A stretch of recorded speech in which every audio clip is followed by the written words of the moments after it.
We all live in a fantasy, in the fantasy that things should go well and will go well, when in reality, things not working is normal. In 2010, I started feeling weird pain in my bones, so I have rheumatoid arthritis. And I think that's true for any obstacle you hit in your life, any difficulty. It always feels like an obstruction, because for many people with disease, it is an inner isolation you experience. From your experience with that meditation, you become unafraid.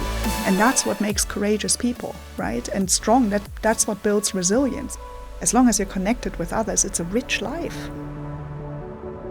Hey everyone, welcome to the Modern Buddhism podcast, and today I'm chatting to my friend Miri. She's been studying, practicing and teaching meditation and Buddhism within the Kadampa Buddhist tradition for many years now. We explore many topics, especially how we can all deal with adversity in a much healthier, more empowering way. And when you hit that magic spot, then it becomes very clear that this is actually your path, you could say, to happiness.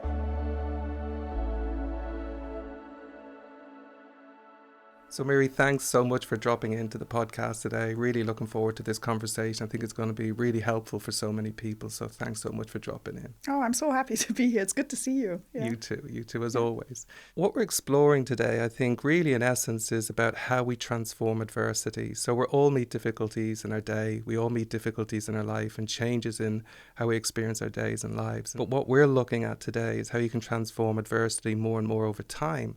And really, I guess the starting point would be to explore a little bit the journey you've been on for quite some years now with chronic illness, and how really you kind of got to that place and how you're beginning to work with that, and then we can kind of explore it more and more. So I've always been fit as a fiddle, and then in 2009 or 2010 I started feeling weird pain in my bones. So I have rheumatoid arthritis, which is a autoimmune disease, and it's for most people it's progressive and degenerative, and it attacks your joints. Your immune system attacks your joints.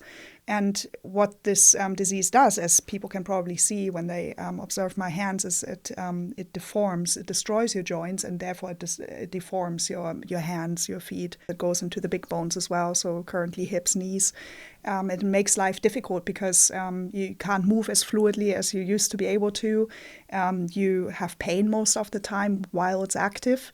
It for most people, and definitely for myself, it meant a change in lifestyle. The initial quite natural response is that you're a bit shocked because you don't think of yourself as a sick person, and now suddenly you're beginning to recognize that you are a person who is sick. So it's very easy then to become quite depressed about the whole thing, because it really cramps your style basically. and you have to really reassess things. So when you're in pain, and when you find your life, your window sort of like narrowing in terms of what you can do, it's quite natural to get unhappy about that. And for me, I was so grateful to have my meditation practice, and by that time had learned enough about how to transform adverse conditions, that I was actually able to pick my mind out of that ditch. Most people struggle with that really, really badly. And there isn't really much of a system in place, or didn't used to be in place. Things may be changing a little bit now, where people get like the emotional support or the support on the mental side of things that you need when you're dealing with a chronic disease. So personally, I feel like I was at a clear advantage simply because I have my meditation practice, because I knew what to do with it, So on the one hand, it would be nice not to have it because you'd be able to do whatever you want to do again, and would also be nice not to be in pain intermittently or for longer periods of time.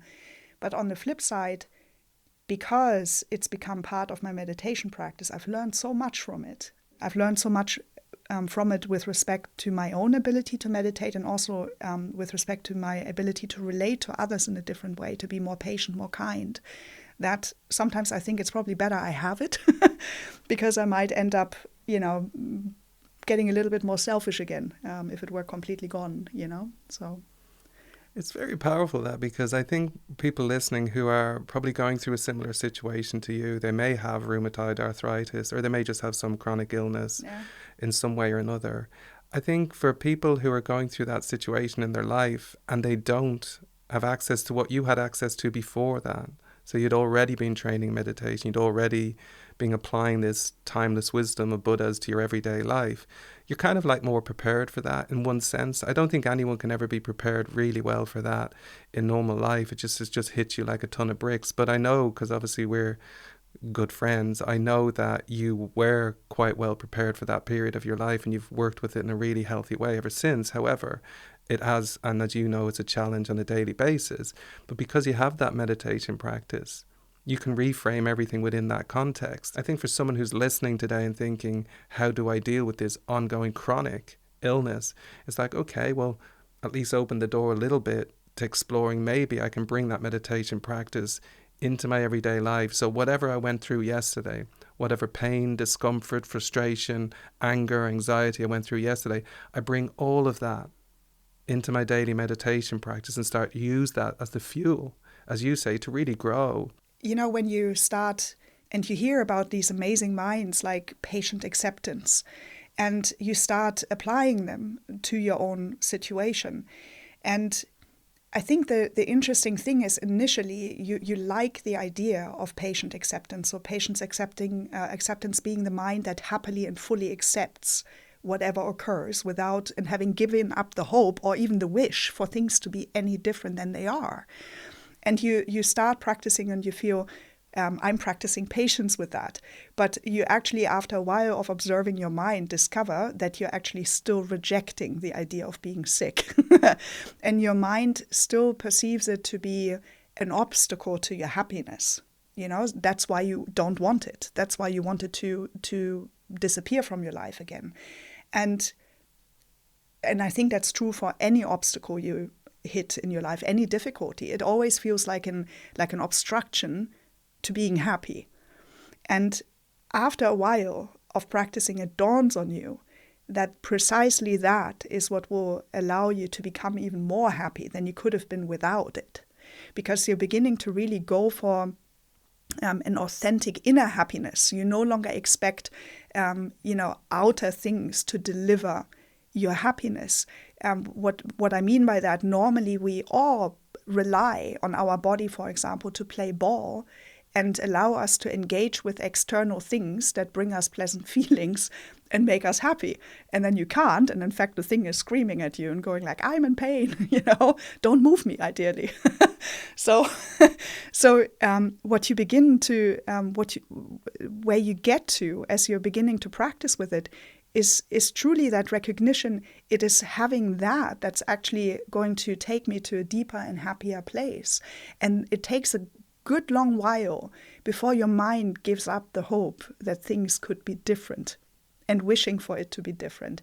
And when you hit that magic spot, then it becomes very clear that this is actually your path, you could say, to happiness in a weird backwards way. And it's something you sort of have to experience for yourself. You have to go through for yourself. You can read about it and you can hear me saying it and it sounds exciting, but you have to sort of like do it yourself. But when you do it, it is really magical, and it will solve all your suffering around that. Your mental despair, all that will just dissolve from it. And when I think about how many people are struggling precisely with the despair arising out of their chronic pain or chronic sickness situation, I just wish everybody would get a chance to try and experience that. And I guess what's great about your story is, this is very real for you. This is like, you're going through this every day. And when you kind of get in a situation like that, and we can all get into situations like that, people can just go through very tough periods in their life, and it's just ongoing. Every day they get up, there's another problem. It could be somebody at work, as you know yourself. You come from a corporate background. You just go through, even just from a day-to-day basis, like a constant stream of problems out there that feel overwhelming. But when you're talking about a chronic illness, it literally is an ever-present thing for you. And therefore, it's like, I guess at some point it's very difficult to do this, but if we can gradually begin to really open our heart to that deeper level of acceptance that you're talking about is just really just accepting life as it is in this moment, because life can only ever be as it is this moment. Like, you know, like I often think of that, the difference between saying yes to what's happening, which is in essence patient acceptance, letting go of the resistance, and the difference between saying no. Like, you just even feel that mentally and emotionally. Yes, heart opens, I relax. No, heart tightens, I stiffen. And so if we could just, as you say, really engage with that practice of patient acceptance, like experientially, we're dissipating so much of the mental and emotional suffering, the overthinking, the anxiety that this situation is generating. It's not easy at the beginning, but as Geshe Kelsang would say very often, with familiarity, everything's easy. I'm just thinking for people on the podcast who are in that situation, you just start slowly, gently, and we begin to gradually transform that situation into a path to inner development, inner growth, which is incredibly empowering, given that these situations often just crush us. The key thing is really allowing yourself to engage in a process, you know. So one of the practices I like to do a lot when I'm in pain, when pain is acute, or be that mental pain or physical pain, really, is I like to engage in taking and giving, and I can explain a little bit in a minute maybe. The thing is, whenever you go into it, you sort of, your mind desperately grasps at quick results, you know, but it's a process that you go through.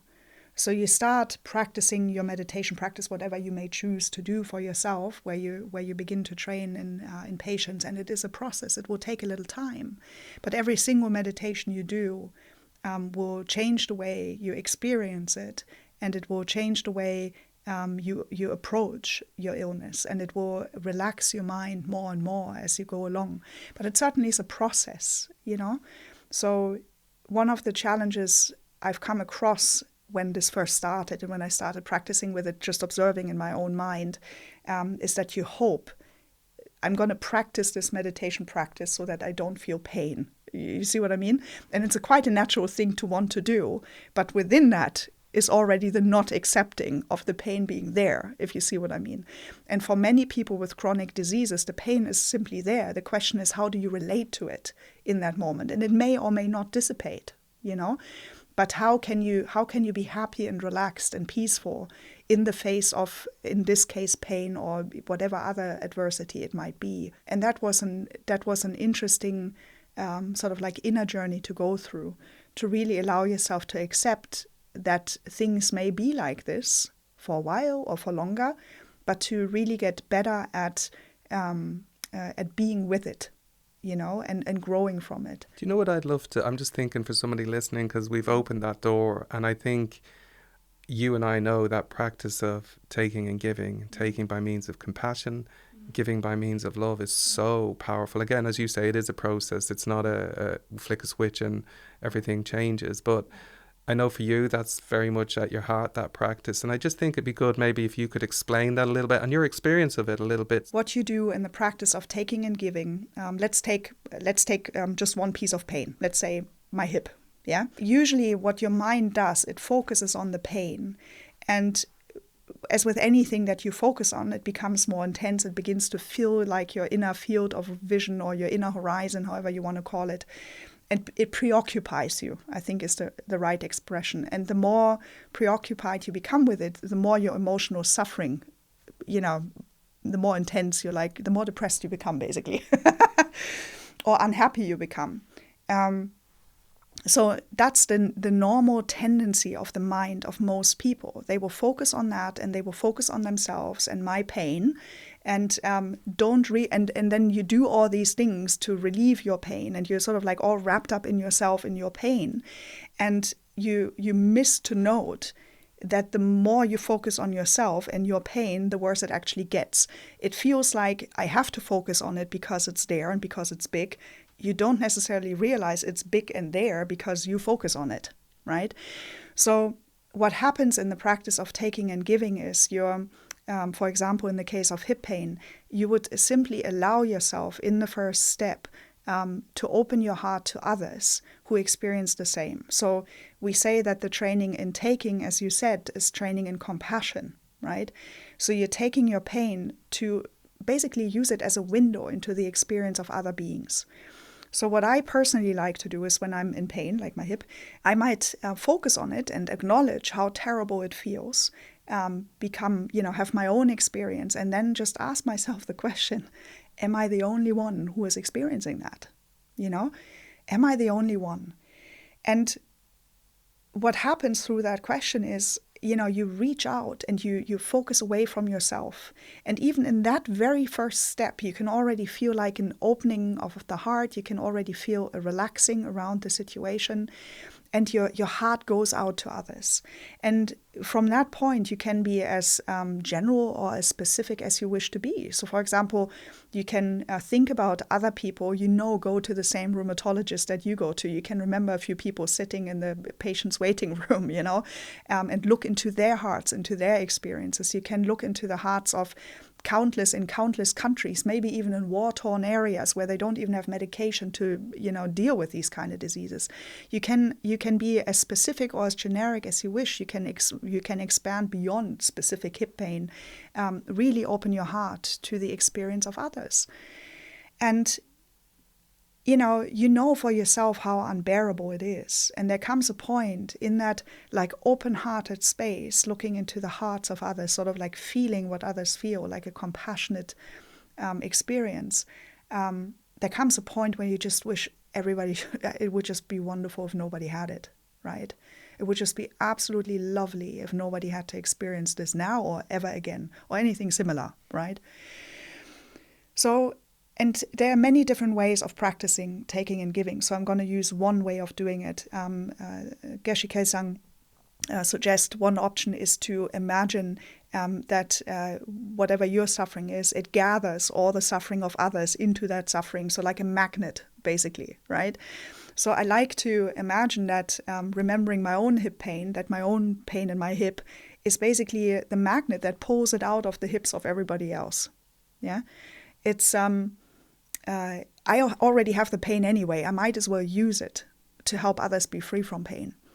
So I imagine that all that pain gathers, flows out of their minds, out of their experience, and I just take it away from them. I take it on because I've already got some pain. What's a little more, basically? Yeah. And then there comes a moment, you're doing all this in your imagination, and everybody's imagination works a little bit differently. But there comes a point where you feel like, everybody's free now. The last bit of suffering has been removed.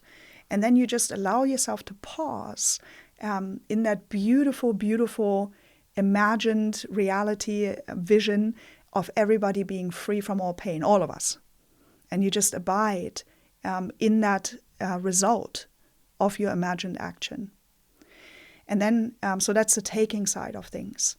And if you wish, you can just at that point already, stop your meditation and go like, may all the good energy I've created in my mind be the cause for everybody else never to experience this again. Basically dedicating your activity from this meditation to the well-being of all living beings in whichever way you wish. Or you can also, if you want to, add giving to it, imagining that your own heart transforms into a wish-fulfilling jewel and send out light into the hearts of all beings, fulfilling all their wishes and needs. You can be as specific or generic as you wish. And what you find happening is that just as you just begin to step away from yourself, you're grasping, your internal tightness around your own sickness begins to loosen. And because you're using your own pain as the method or the means to relieve others from them, even if it's just in your imagination, it doesn't matter. In that moment, your pain becomes meaningful. It has purpose and it has benefit and it does things, From a Buddhist point of view, it's creating amazing karmic causes for peace and happiness for all living beings. So it's truly a meaningful and purposeful activity. And then, sometimes what happens, it doesn't always happen, but sometimes it actually really reduces the pain in your hip. Suddenly it's gone. And you're like, oh. And in a weird way, then it's even a matter of like, oh, now it's gone. Now I don't have anything what to take with, So you're a little bit like, oh. So yeah, it's a really amazing meditation. There's so many different ways you can practice it in, but whichever way you choose, it allows you to grow from it. It allows you, by virtue of starting out with your own pain, to learn to be with your pain without pushing it away or without shying away from it, fully accepting that it's there and accepting what it feels like. And then it allows you to open your heart, build your compassion by going out to others. So you're combining like your resilience or your courage to endure difficult experiences and transform it into a wide open heart. And that's what makes courageous people, right? And strong. That's what builds resilience, because from your experience with that meditation, you become unafraid because you know that you will have something to do with whatever pain arises. I know that even if I end up in a wheelchair, so what? My mind still functions. I can still do something with that. So you become kind of fearless as well.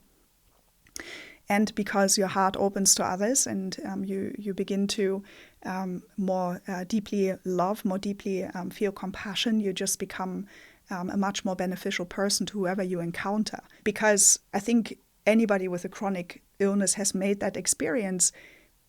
You end up talking about yourself and your sickness quite a lot. And to some degree, that's normal because you meet friends, they see you limping, and you can't just say, like, never mind, right? I don't want to talk about it. It's a bit rude as well. So you sort of have to answer the question. But from your own side, how much mental space do you want that to take up? And how much conversation space do you want to take up with that, with your friends and your families and whatnot? So if you've come to grips with it, and you're truly more interested in the experience of other people through your meditation practice, you become a much better friend and relative and general human being again to everybody else. You're no longer... your person is no longer defined by your limitation, and your difficulty. So what happens is that often we're thinking, well, this is it. I'm just going to be stuck in this for the rest of my life. There's nothing I can do to transform it. But what's so both liberating and empowering in the way that you're explaining that very beautifully, by the way, and thanks for that, is that when we're really engaging with this practice, what we're doing through developing this very powerful compassion in our heart that wishes to take away the suffering from others, and we engage in this powerful imagination, as you say, we're actually undermining the very basis of all our suffering, which is this intense grasping at this painful, stuck self, and then the unfortunate, excessive and obsessive self-concern that kicks in, that everyone who experiences suffering and pain knows is when that mind starts to kick up, this kind of self-centered orientation. We think, I need to think about my pain, but they simply can't function in a mind pervaded by compassion. And I think that's just such an empowering thing for someone who's thinking, what you're talking about today is exactly where I'm at, and I feel disempowered, I feel helpless, I feel hopeless. So thank you for that. From my own experience, when you're like in your own little suffering zone, you're so preoccupied with yourself that you have no emotional range, really. And what then can happen is that negatively impacts your relationships with others as well. So now you're in physical pain, in mental pain anyway, because you don't want to have it. And then you're in a world of pain because the people around you are a little bit like, yeah, but, it can't always be about you and your disease either, right? So once you open your heart, you become like, you're able to be with others again and support them. And what you discover is that, when we are sort of like in the self-centered mode, which is quite a natural inner movement, let's call it that, mental movement, because our mind is used to focusing on ourselves. And certainly if there's pain in play, your mind naturally seems like, oh, it's a good idea to focus on this, right? So your mind focuses on you. It's a natural thing. So I'm not saying any one of us needs to be ashamed for becoming a bit self-centered when we are in the situation. But the thing is, that self-centered mind gives you the impression that your path to happiness is focusing on yourself. It feels like, just make sure, take care of yourself and all that you need. And yes, you have to take care of the body. I have to give it its medication. I have to make sure it gets a certain amount of sleep. But I don't need it to let it govern me as a person, if you see what I mean. But in those moments, your mind just thinks like the best way to be happy is to really focus on me. And also, to some degree, I caught myself, my mind, whatever, sort of like expecting and demanding from others that they would, care about me as much as I care about me, sort of thing. I think we all know that, right? It's like this, oh, can somebody please give me a hug kind of thing. So what you what your mind tells you in that moment is the best way to self-care is to be fully focused on yourself.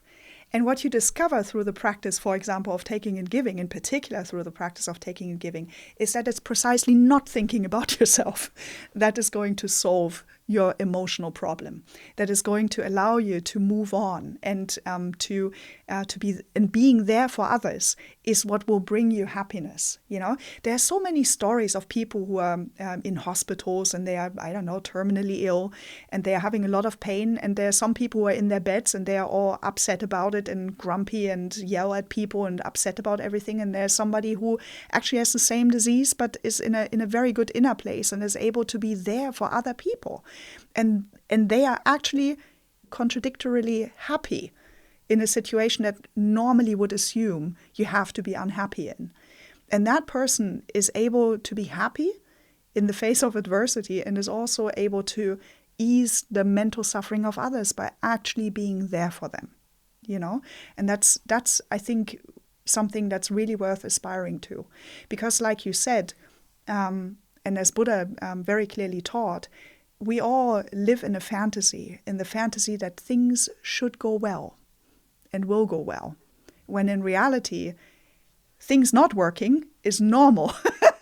So it would be really good if we were living in that context and from that perspective, because then we can be there for others, and we will find that we ourselves are so well cared for by caring for others. It's really quite an amazing thing. But it's something you really have to allow yourself to discover for yourself, because when you hear it, it can sound overwhelming. Yeah, it can sound like, well, I'm already have all this difficulty. Why should I think about other people's difficulty on top of it? I'm overwhelmed with what I'm dealing with. The thing is, you have to try it. You have to really try it. Allow yourself to really explore that. It's only in your imagination, so what is there to lose? You're maybe, chair or bedbound anyway, so you might as well go for it. And what you discover is that through really turning to others, you're helping yourself more than you could ever have in any way. And of course, you're moving along, you're cultivating exactly the minds from a Buddhist point of view that we are absolutely keen on. We want compassion. We want deep compassion, universal compassion for all living beings to progress on our path, even to enlightenment, if you wish, right? You need that mind.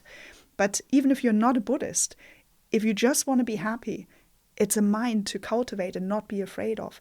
If you allow yourself to really explore that and sort of like dive into that in meditation, you will find that it's not overwhelming. And especially in the meditation on taking and giving, because it gives you an action to perform.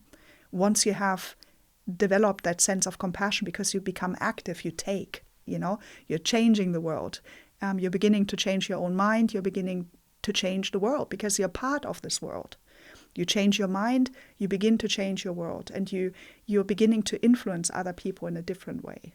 There's no doubt you need to focus on your own health, as you know very well. There's no doubt you need to focus on your own well-being. There's no doubt you really need to take very good care of yourself, especially if you're in a difficult situation. But what we're really emphasizing, you explained beautifully there, is like when we're talking about that, what we mean is this excessive, obsessive self-concern that simply undermines our ability to be at peace and happy in a difficult situation. So just for those listening on the podcast, so we understand what we're talking about here is this mind that we call within a Buddhist psychology context, the mind of self-cherishing. So a mind that thinks I'm important whilst at the same time neglecting others.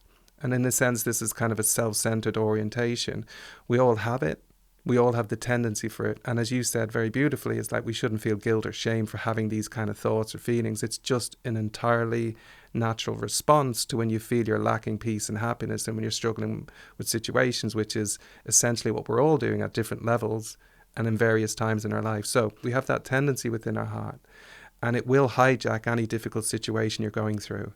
If you're going through a tough time in your life, be sure that grasping mind will start to grasp at that experience, as you were explaining earlier on, and that self-cherishing will kick in and force you to obsess about yourself. And it convinces you, as you were saying, convinces you if I do that, well, things are going to get better, and they never do. I often prefer to use the term self-sabotage. It's not self-cherishing, because often when people hear that, they think, what you mean being kind to myself? It's not that. It's an excessive, obsessive self-concern that arises naturally in your heart when you're struggling with something. And just generally for us, that's all the time, because we're always struggling with something. But also it's self-sabotage, because it's not leading you to where you want to be. If you start to connect with that experience in your heart, then this practice of taking and giving can become so liberating, so empowering, to the point, as you explained beautifully, then you realize actually it's through my love and through my compassion I'm becoming happier. I don't need to excessively, obsessively fixate on myself, because the more love and compassion I have in my heart towards others, the far deeper peace and happiness I find. And then we can bring that out into a world, as you said at the beginning, that's often struggling more than we are. There's so many people are struggling far much more than we are, and it feels like we're the only ones struggling when that self-cherishing tendency hijacks your difficult situation. But actually, if we let that go and look around with compassionate eyes, we see so much suffering everywhere. And then our hearts move there. And if you move your mind off yourself, certainly in my experience, if you move your mind off yourself for even a few moments, there's such a deep relief. And so you have this power now.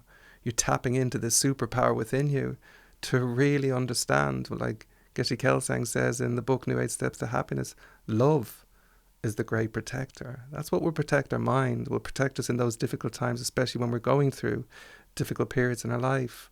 As you were talking, I was reminded that when you're in a difficult situation, your world shrinks, and very often, for many people, I think, and I've certainly had experiences of that as well, you begin to feel quite isolated in your experience. There is literally the thought, nobody understands me, why I have to do this now, and which may well be true on a factual level if you've never experienced the inability to zip up your trousers or brush your teeth without quietly screaming into the mirror. It's really hard to even imagine that kind of stuff, right? From that point of view, nobody understands it and might be judgy and things like that. But the suffering inner experience is feeling isolated.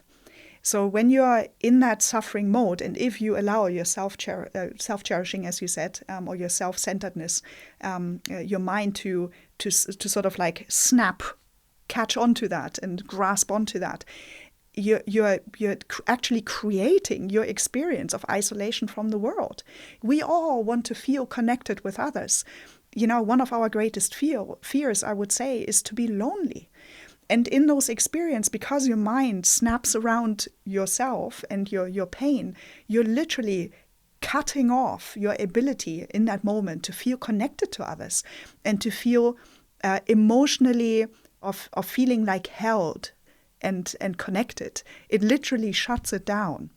And when you are allowing yourself to open your heart, to really don't let your self-sabotaging, self-cherishing mind take over, and instead turn your mind actively towards others, you're keeping those gates open to feeling part of this world, to feeling connected.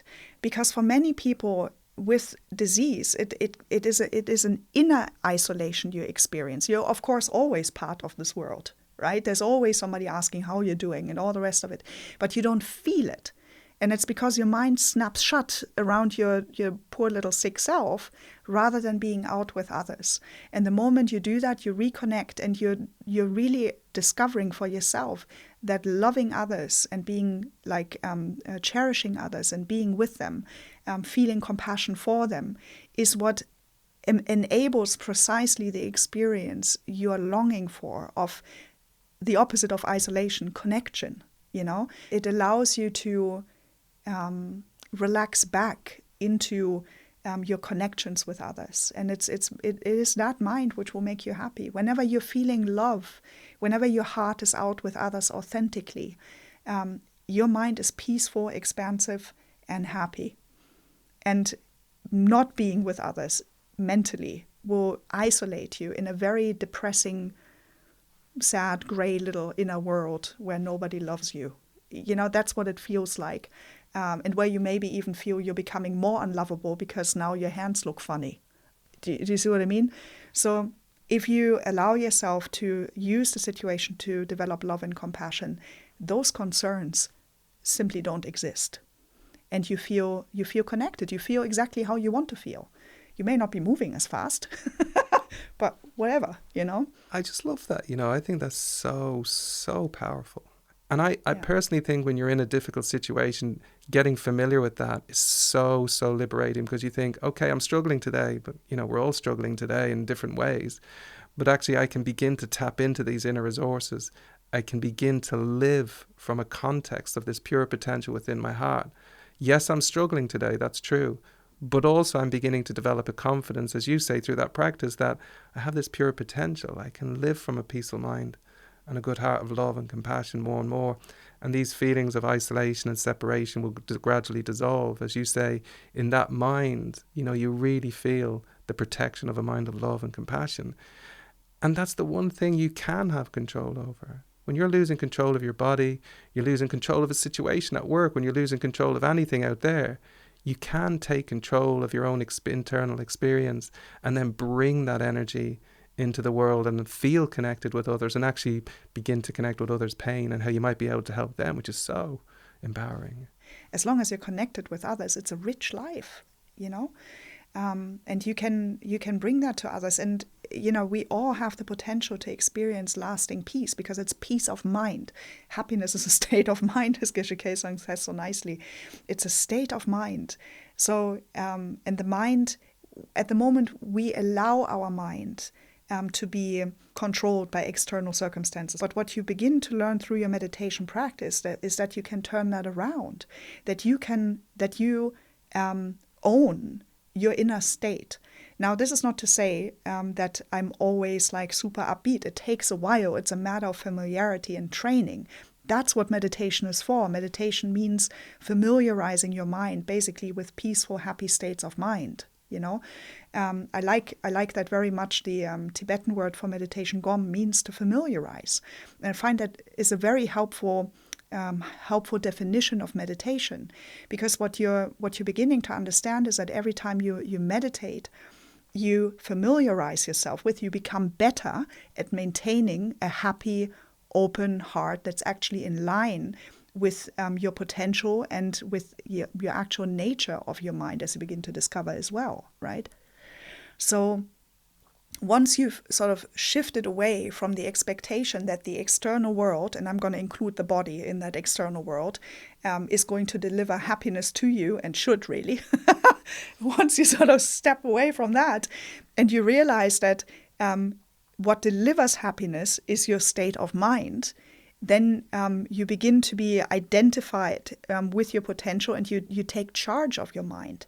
And then once it's clicked, once you've really understood that happiness comes from a peaceful mind, comes from types of mind that in their core are peaceful, like love and compassion and expansive minds, once that's clicked, if you want happiness, that's what you will be focusing on. That's what you put your mental energy into. Yeah. So it becomes about maintaining a peaceful mind rather than getting rid of every single bit of pain in your body. And rather you become acceptant of whatever appears in your internal experience, and you transform it into a peaceful mind, because you understand that that's what's making you unhappy while you experience maybe some pain, is your mind's resistance to it. And you begin to transform whatever experience of pain you have, because you've now understood it's your state of mind that needs to have priority if you want to experience lasting peace and happiness. It's pretty spectacular, really, to to discover that. I hope everybody gets a chance.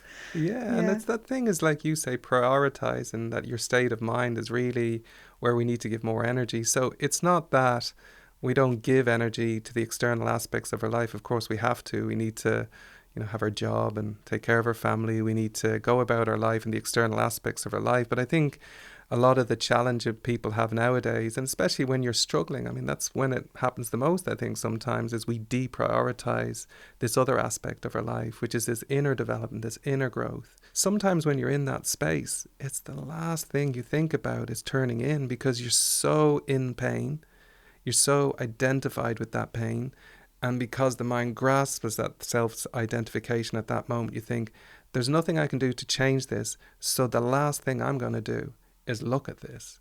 I just want to distract myself from this. I want to keep myself busy. I want to keep myself moving. I want to keep myself doing. And of course, what happens is you create this imbalance.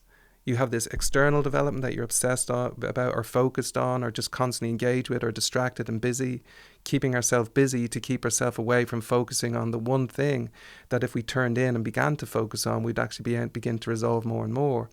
But when the mind is really going out a lot, then you create this imbalance where you feel this inner aspect of your life, which we all have, this spiritual dimension of our being, begins to deteriorate more and more. So I love what you're saying there is if we start to prioritize, like reprioritize your life, yeah, you need to pay attention to the external aspects of your life, your material developments and so forth. But if we pay attention to this inner development, this spiritual development, we create this healthy middle way between both that supports us. That's the key. It supports us in dealing with adversity. And the more we can do that, more and more we discover I have so much more within me. And now I have a whole way of training in everyday life. I get up, I meditate, I bring that experience into my day in life. I apply that wisdom to the challenges I meet in my day, in my life, in my body. Now I'm feeling actually quite encouraged, inspired, energized to live a truly happy life because I've got my life in balance in this way. And I think a lot of it is simply for people nowadays, especially when they're struggling, we deprioritize the one thing that would help us so much, building really exceptional levels of mental and emotional well-being and resilience, inner well-being. So I like the way you say that, because it's like an encouragement to everyone listening today. Wherever you're at, don't worry. There is a way to bring that balance into your life. And of course, in your experience, you very much have had to do that as a necessity. I mean, it wasn't like that you weren't training in this before, but now it's like, yeah, and I really need to double down on that now. Yeah. And you have a good point there about distraction, because that's basically, it's the desire to be distracted from it arises from not accepting it, right? And then you distract yourself from it. And because you're shifting your attention away from it for a short period of time, that really seems to work. And you're like, yeah, that works, more Netflix, you know? But the thing is, you're not actually fundamentally changing anything about your ability to deal with anything. So it is really counterproductive to run away from your inner experiences, basically. And it is such a wonderful opportunity every single moment of difficulty to lean into it rather than trying to lean away from it, and to grow from it. And every time you go for distraction, it will simply set you up for the same or slightly different suffering later, and you haven't progressed at all. So having the opportunity to be challenged every day like this with a chronic thing really begins to allow you to grow even faster than people without any problems really could. I mean, honestly, I've been practicing meditation for a long time, but it's fair to say that it took off when I started having like real problems, you know, not just first world problems, but like actual problems. I found that actually quite enriching. And it sounds a bit weird maybe, but it's true. And every time I chose distraction, it seems a good idea in the moment, but it never is. And it's really worthwhile going in, nurturing your potential. So if you are lucky and you go through a period without any problems, please go and nurture that potential. But definitely in the context of what we are talking about here, when you're having a difficult time, don't run away from it. Nurture your potential. And you will find that there's so much growth to be had in not running away, but sitting with it and looking at it and working with it. And that's, by the way, not just physical pain, also things like mental, what we would call like mental pains, like anxieties and whatnot. Especially with anxiety, it's a very strong tendency I find in my own mind to try and distract myself from it, to not having to experience anxiety because it feels very unpleasant in the mind, right? And for me, that's sort of where you can also bring in taking and giving to give you a little bit of a sense of how to deal with that. Maybe so many years ago, you and I, we've known each other for a long time. We spent a lot of time flying around for work at some point. And I never had any issues with flying. I would just get on a plane and, the plane could do whatever it wanted to, and there was no anxiety. And then one day that changed. From one minute to the other, I was sitting on the plane. As most people know, your hands get sweaty and your heart starts beating faster. And I was experiencing full-on anxiety at takeoff and landing. And, heavens forbid the thing would wobble in the air. So there you are, and your instinct tells you switch on the television and watch some whatever movie is out at that time to distract yourself from it. But I think we also all know, as you do that, there's a part of your mind that is still like grabbing the armrests, and you're still freaking out, right? So at some point I realized maybe this is the moment to apply taking and giving. So because, when you sit there, once you stop obsessing about your own anxiety and once you stop worrying about being worried, it doesn't really take much mental acrobatics to understand, am I the only one on this plane who is afraid? You don't even have to look around to know that there will be people like raw knuckling, the armrests like you are doing, and other people, being stressed, and maybe even children having ears pop, not knowing what's happening. So, and you begin to develop compassion for everybody else on that plane, including people who maybe not be anxious, but who are getting upset because the child is screaming. Everybody's experiencing mental unrest. And then you can just imagine that all that anxiety on that plane from every single person, in this case, gathers as dark smoke. You breathe it in and you breathe out calm and happiness to everyone. So you're experiencing your own anxiety. It's there. You're using it as the spring-off point or jump-off point into the experience of others. You're practicing taking and giving with respect to the fear and peace of mind for everyone. And suddenly you notice that your anxiety has drastically reduced. And your heart is beginning to be open and more relaxed. You solved your own problem of your own difficulty in that moment, and you have grown from it. And you're no longer afraid of being afraid again in the future. Because you know that even if you find yourself on a subway train getting claustrophobic, there is nothing to be afraid of in claustrophobia. You can do something with it because you are not the only one experiencing it. So you can go straight into taking and giving wherever you are. And you have something to do with your difficulty. And you grow from it. Had you not done that, if you were just sitting there watching movies, you would just walk out like this on the other end, shaking. And nothing would have changed in your ability to be with people. Or in your ability to deal with difficulty at all. It would have been a very stressful flight.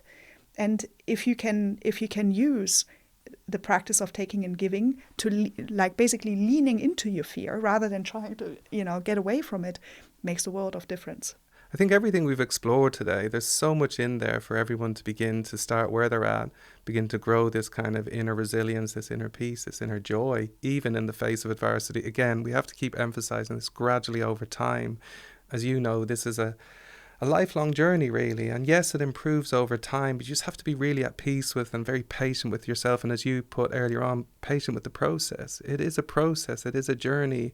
But we can all begin today with all of the areas we touch on in this podcast. There's so much of this that people can begin to internalize. And as you say very beautifully today, it's like even when you're in an ongoing chronic illness or even a chronic pain, we can begin to work with these situations. But you know what I was thinking, just to conclude today's episode? If there's one piece of advice from your heart that you'd like to share with somebody today in that situation, what would that piece of advice be? Don't despair, and don't disappear into it. Use it as a window into the hearts of others, and open your heart and be in life, be in the world, and cultivate inner peace from that experience rather than despite that experience. Makes a huge difference. Very beautiful. my friend, Miri. Oh, Adam, it was lovely to see you. You too. Thanks so much for dropping in. I really appreciate this. And I look forward to us catching up again very soon, whether there's a microphone in front of us or not. Yay, tea. Thanks, my friend. Thank you. Hey everyone, just a quick one. We'd love to get these podcasts to more and more people over time so that many people can benefit from these conversations. So to help us get there eventually, and also if you think it might be helpful to somebody today, maybe you'd like or share this episode. Also to help us grow this channel over time, please feel free to subscribe.